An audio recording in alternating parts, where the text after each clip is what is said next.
विश्व की चौथी सबसे बड़ी अर्थव्यवस्था है और अभी आई मॉर्गन स्टैनली के रिपोर्ट के मुताबिक 2028 तक विश्व की तीसरी सबसे बड़ी अर्थव्यवस्था बनने की ओर भारत चल चुका है। अध्यक्ष महोदय, आर्थिक उन्नति के साथ साथ भारत के रक्षा क्षेत्र में 2014 से उल्लेखनीय परिवर्तन, रिमार्केबल चेंज आया है। आज का भारत डिफेंस सेक्टर में आत्मनिर्भरता, सेल्फ रिलायंस और स्वदेशी उत्पादन की दिशा में तेजी से आगे बढ़ रहा है। अध्यक्ष महोदय, आज हम हर दृष्टि से समर्थ भी हैं और सक्षम भी हैं। अध्यक्ष महोदय, मैं सदन को यह भी जानकारी देना चाहता हूं। उसके बाद जब प्रश्न पूछा गया हमारे सारे चीफ से, सीडीएस से, डिफेंस सेक्रेटरी से, क्या ऑपरेशन के लिए तैयार हैं, क्षण भर की देर नहीं लगाई, सबने बोला यस सर। अध्यक्ष महोदय, ऑपरेशन सिंदूर हमारे सामर्थ्य का ही प्रतीक था, जिसमें हमने दिखा दिया कि अगर कोई हमारे नागरिकों को मारेगा तो भारत चुप नहीं बैठेगा। भारत की आत्मरक्षा के लिए हमारा राजनीतिक तंत्र और नेतृत्व बिना किसी दबाव के काम करेगा। हमारी मिसाइल फिजिकल सीमाएं लांघेंगी अध्यक्ष महोदय, और हमारे वीर सैनिक दुश्मन की कमर तोड़ेंगे। अध्यक्ष महोदय, हम आतंकवाद को उसके हर रूप और स्वरूप में पूरी तरह समाप्त करने के लिए पूरी तरह से प्रतिबद्ध हैं। और इस संदर्भ में हमें एक महत्वपूर्ण बात समझनी होगी। Pakistan sponsored terrorism is not random madness, there is a method in this madness. यह एक सुनियोजित रणनीति है, यह एक फंडामेंटल रेज है। अध्यक्ष महोदय, प्रसिद्ध लेखक वीएस नायपाल ने सही कहा था, पाकिस्तान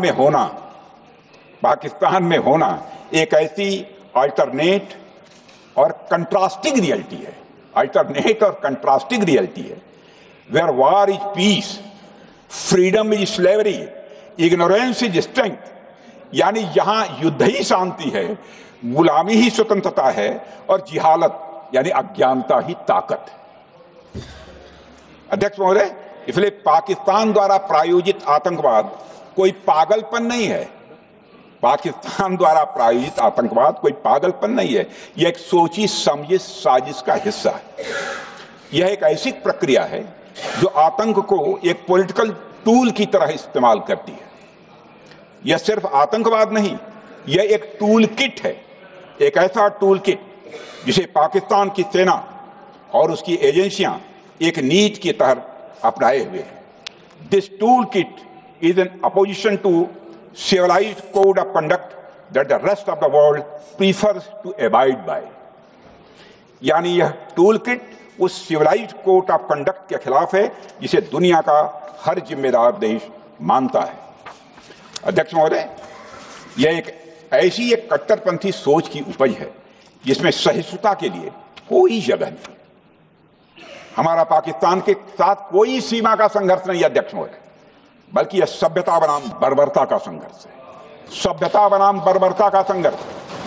पाकिस्तान के हुक्मरान जानते हैं कि उनके सैनिक युद्ध के मैदान में भारत से नहीं जीत सकते, इसलिए वे आतंक को पालते हैं, पालते ही नहीं उन्हें प्रशिक्षण देते हैं और फिर दुनिया के सामने खड़े होकर निर्दोष बनने की कोशिश करते हैं। अध्यक्ष महोदय, पाकिस्तान दोहरे मापदंड और झूठ की बुनियाद पर खड़ा हुआ एक ऐसा देश है जो अब फेल्ड स्टेट के तौर पर देखा जा रहा है। भारत ने ऑपरेशन सिंदूर के जरिए पूरी दुनिया को दिखा दिया है कि हम इस आतंकवाद के गंदे खेल को जड़ से एक समाप्त करने का संकल्प ले चुके हैं। अध्यक्ष महोदय, जब अटल जी प्रधानमंत्री थे तब पाकिस्तान के साथ कंबोजिट डायलॉग के लिए भारत की शर्त थी कि पाकिस्तान अपनी जमीन का प्रयोग भारत के खिलाफ टेररिज्म फैलाने के लिए नहीं करेगा। एक कंपोजिट डायलॉग के लिए भारत की शर्त थी, जिसे पाकिस्तान ने भी मान लिया था उसमें। लेकिन दुर्भाग्य से 2009 में शर्म शेख में तत्कालीन सरकार ने एक बड़ी भूल की, जब कंपोजिट डायलॉग प्रोसेस से पाकिस्तान प्रायोजित आतंकवाद को डीलिंक कर दिया गया। यानी बातचीत जारी रखने के लिए पाकिस्तान द्वारा अपनी जमीन को आतंकवाद के लिए प्रयोग न करने की शर्त को ही डाइल्यूट कर दिया गया। मैं मानता हूं यह भारत की स्ट्रेटेजिक पोजीशनिंग को कमजोर करने वाला एक कदम था। अध्यक्ष महोदय, ऐसी ही एक और गंभीर चूक तत्कालीन सरकार ने 2006 में हवाना में भी हुई थी, जब पाकिस्तान को आतंकवाद का विक्टिम माना गया और एक ज्वाइंट एंटी टेरर मैकेनिज्म बनाने पर सहमति भी हुई थी। 2006 की बात कर रहा हूं। अध्यक्ष महोदय, यह सोचने वाली बात है कि जो देश आतंक को पैदा करता है, उसे पालता है, उस देश को ही आतंक से पीड़ित मान लेना कितना बड़ा स्ट्रेटेजिक ब्लंडर है। अध्यक्ष महोदय, आतंकवाद के खिलाफ हमारी लड़ाई अब केवल सीमा पर नहीं है, बल्कि वैचारिक मोर्चों पर भी लड़ी जा रही है।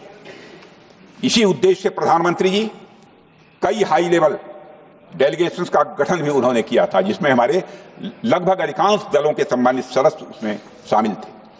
उसमें विभिन्न राजनीतिक दलों के रिप्रेजेंटेटिव शामिल थे और सचमुच इस समिति ने वैश्विक मंचों पर जाकर भारत की बात बहुत ही प्रभावी तरीके से रखी और आतंकवाद के विरुद्ध वैश्विक समर्थन को उन्होंने मजबूत किया। अध्यक्ष महोदय, मैं उन सभी डेलीगेशन के सम्मानित सदस्यों के प्रति शीश झुकाकर आभार व्यक्त करना चाहता हूं, जिन्होंने भारत का आतंकवाद के खिलाफ स्टैंड तथा जीरो टॉलरेंस की पॉलिसी और ऑपरेशन सिंदूर के बारे में दुनिया के देशों को सही तरीके से अवगत कराया, प्रभावी तरीके से अवगत कराया। अध्यक्ष महोदय, ऑपरेशन सिंदूर को लेकर सर्वदलीय बैठक भी हुई। I am very happy to tell the house that during Operation Sindoor, all the political parties of the country kept aside all ideologies and differences and showed solidarity with the nation, with the soldiers and with the government. फिर इसके लिए आभार व्यक्त करता हूं। मुझे लगता है यही इस देश के लोकतंत्र की खूबसूरती है। अध्यक्ष महोदय, जैसा कि हमारे माननीय प्रधानमंत्री मोदी जी ने भी कहा है कि ऑपरेशन सिंदूर अभी रुका है, समाप्त नहीं हुआ है। यदि आवश्यकता पड़ी, यदि पाकिस्तान फिर किसी नापाक हरकत की कोशिश करता है, तो हम और भी कठोर और निर्णायक कार्रवाई करने के लिए तैयार हैं। अध्यक्ष महोदय, ऑपरेशन सिंदूर के माध्यम से पाकिस्तान के मन में भारत को लेकर जो बहुत बड़ी गलतफहमी थी, वह हमने दूर कर दी है। और यदि दूर थोड़ी बहुत बची यदि भी होगी तो उसको भी दूर कर देंगे। अध्यक्ष महोदय, मुझे महाकवि राष्ट्र कवि रामधारी सिंह जी दिनकर की कुछ पंक्तियां याद आती हैं। अध्यक्ष महोदय, क्षमाशील हो रिपु समक्ष, तुम हुए विनत जितना ही, दुष्ट कौरवों ने तुमको कायर समझा उतना ही। अध्यक्ष महोदय, भारत ने न केवल अपनी सैन्य क्षमता का प्रदर्शन किया, बल्कि अपनी राष्ट्रीय दृढ़ता, नैतिकता और राजनीतिक कुशलता का भी परिचय दिया है। भारत अब किसी भी आतंकी हमले का निर्णायक और स्पष्ट उत्तर देगा।